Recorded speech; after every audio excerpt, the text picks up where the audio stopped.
അപ്പം നമുക്കതിൽ ഷുഗർ ഇടാം.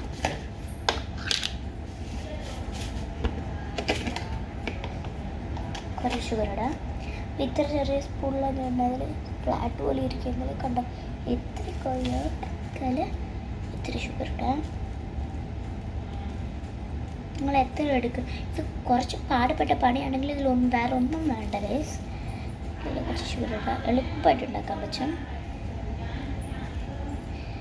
പോപ്പ് എന്താ നിങ്ങൾ വിചാരിക്കാൻ അത്ര ടേസ്റ്റ് നല്ലെങ്കിൽ നന്നായി വരും. ഓക്കെ, ഇനി ഇത് വെച്ചിട്ട് ഇതിനെ കലക്കാം. പിന്നെ നമ്മൾ ഇങ്ങനെ മിക്സ് ചെയ്യാം. പക്ഷേ ഒത്തിരി പ്രഷർ കൊടുക്കുക, പെട്ടെന്ന് പൊട്ടാൻ പാടില്ല. നമുക്ക് സ്ലൈറ്റായിട്ട് മിക്സ് ചെയ്യാം.